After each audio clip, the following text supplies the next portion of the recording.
Attention has been increasingly drawn to the theme of artificial intelligence as it becomes the key driver in global markets, with an AI trade taking Wall Street to giddy heights. Many are still puzzled at how, for a concept still relatively in early stages, we are seeing markets betting that this has to be a revolution with a lot of legs to remake the world.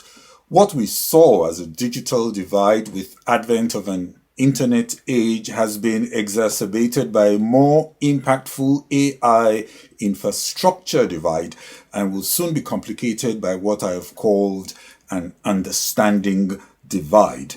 Since the rise of artificial intelligence, many now turn to large language models, LLMs, such as OpenAI's ChatGPT, not in the way we have used Google search to mine for information, which we still need to process with reasoning and thought. But this time we are asking computers to think and reason for us, a different understanding. But while the use of AI might have exploded, Google denies that it is at the expense of its search engine, arguing that we have a hybrid mode emerging. Many still like the traditional search, which gives options for thinking intended to blend with the reduced time to decide, helped by a more prescriptive AI model that has automated and accelerated for us the arduous process of thinking and reasoning to deliver a supposedly richer understanding. LLMs are trusted more, presumably because they rely more on official websites, press releases, established media, and recognized industry rankings than in social media posts and less known voices. Purchase decisions are therefore more likely when driven by AI rather than just a search, making it a gold mine not just for advertisers but for different AI-enabled e-commerce.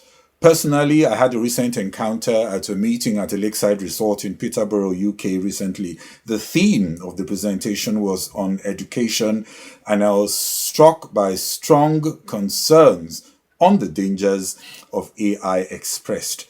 Also, 2 weeks ago, outside Google DeepMind's London headquarters near King's Cross, Michael Tracy started a one-man protest against artificial intelligence, which he claims threatens human extinction. Tracy went on a hunger strike until Sir Demis Hassabis, DeepMind's chief executive, supposedly agreed to halt the race towards more powerful AI. Tracy was joined by another activist from Amsterdam, Dennis Sherme, who has so far been on hunger strike for almost 2 weeks. And at a separate protest in San Francisco, Guido Reichstatler, co-founder of Stop AI, was in the third week of his own hunger strike. Hello, this is Global Business Insights, where we probe in more depth into the main headlines and share perspectives on some of the related issues. Jensen Huang, CEO of NVIDIA, the chief beneficiary of or leader of this artificial intelligence movement, told British Business to begin thinking of generating far more energy than is currently the case, stressing that there is need for more natural gas to power new giant computing hubs for artificial intelligence. Businesses will, of course, benefit from the tens of billions of pounds of AI-related investments being pumped into the UK, but ordinary consumers may see higher gas prices if demand for electricity inevitably skyrockets beyond available supply. Energy-starved developing economies will also be thrown into a different dark age. There is a difference between information and understanding. Information is factual data that answers to issues and enables decision making, while understanding is the deeper comprehension and insight that produces actions, decisions, and convictions based on interpretation of data sets. It must be important to see that corruption of understanding is far more lethal than faked information, which can be exposed fairly quickly through fact checking. Not so with insight. Corrupted insight requires a more comprehensive disaggregation of thought subsets and reassembly of conclusions that can take days, if not months, or even years. The old Bible sage Job said, "To depart from evil is understanding," referring to the practical outworking of wisdom to produce the ideal life. We cannot be sure that AI agrees with this, and many will argue that ethics can be a maze that billions of computations will perhaps struggle to unravel. Others have said AI is garbage in, garbage out, only as good as the ideals that feed it. The Chinese have banned NVIDIA and do not want AI with an understanding distilled from a mix of Western or Judeo-Christian values and thoughts. According to a recent Accenture study, 84% of executives expect to see regular human AI collaboration within 3 years. Also, as organizations adopt human AI collaboration and create the conditions for co-learning, and they say that will result in a 5-fold improvement in workforce management, a 4-fold acceleration in skill development and innovation, and is far more likely to result also in major productivity increases. But the study also notes conditions to make this collaboration happen.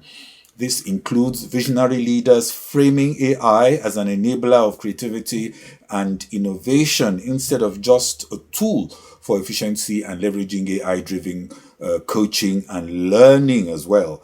The study warns that over half of workers still don't know who is accountable when AI hallucinations or errors occur, highlighting a critical gap to address. This gap breeds a subtle suspicion and need to strengthen trust by transparently communicating ethical standards, outlining accountability frameworks, and creating an environment where employees can safely question, challenge, and collaborate with AI as responsible partners. The Accenture study also expressed concerns that only 35% of employees today report satisfaction with the Gen AI tools provided by their employer. This is because AI, rather than complementing natural work patterns, are not adequately human-centric. In short, we are not quite comfortable yet with AI assistance. What does success with AI look like? That will produce different answers depending on if you are talking to NVIDIA or a bus driver in Lagos. Commercial and social themes do not need to produce divergent conclusions. Can life be better for all with AI? This is, of course, contingent upon our deliberate decisions. Like someone said, guns, knives, and explosives do not kill. It has always been people, perhaps as well. That is what it will be with AI. While I agree that the future of work is being shaped by rapidly shifting, more unpredictable headwinds, and AI does represent a new capability that can turn disruption into an advantage, but only if we hearken to the concerns of some of these activists who warn of dangers of outsourcing reasoning. Last week, the World Trade Organization, in its latest 2025 World Trade Report, re-echoed the importance of policies to bridge the digital divide, the importance of investing in workforce skills all over the world, and maintaining an open and predictable trading environment as the world sees AI drive a 40% boost in global trade by 2040. But will it be fairer trade? Who will be selling what, and who will be the new borrowers in the new AI world? To more business stories, Wall Street continues to look too good to be true as analysts advise to lean more towards small and mid-cap stocks with better risk-reward metrics and be cautious on the large caps, AI or Trump trade, still seen as somewhat vulnerable or unpredictable. Friday closed flat as markets digest the latest Fed rate cuts and the implications of the dot plot, which still reveals a divided Federal Open Market Committee. US tech giants are also scampering to ensure their employees around the globe do not trigger hefty new immigration fees after Washington announced sweeping changes to the H-1B foreign worker visa. Individuals who already hold H-1B visas and currently have these visas won't be charged to re-enter the country as the authorities shed more light on how the rule will be applied. Companies including Amazon and Microsoft, with more than 15,000 H-1B visas holders approved in the most recent fiscal year, mostly for Indians, have speedily issued emergency guidance to employees urging H-1B holders not to leave the US until new rules were clarified. Staff currently overseas were, however, urged to return to the US if possible before measures came into force yesterday.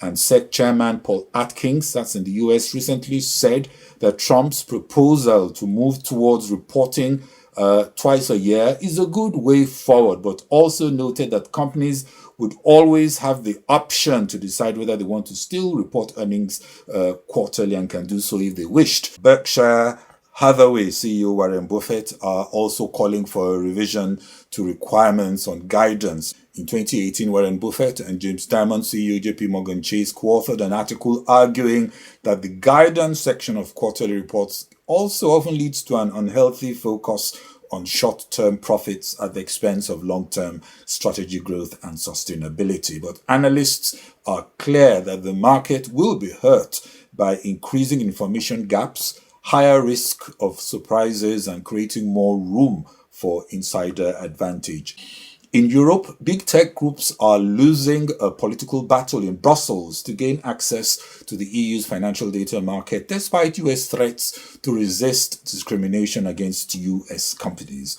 The EU is, for example, excluding Meta, Apple, Google, and Amazon from a new system for sharing financial data designed to enable development of digital finance products for consumers.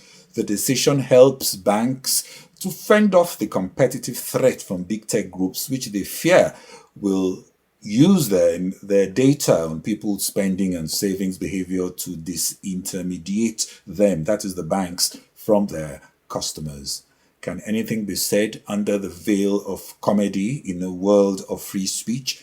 ABC says not quite, as it swiftly moved to suspend talk show host Jimmy Kimmel after remarks related to the murder of conservative activist Charlie Kirk came under pressure from the Federal Communications Commission.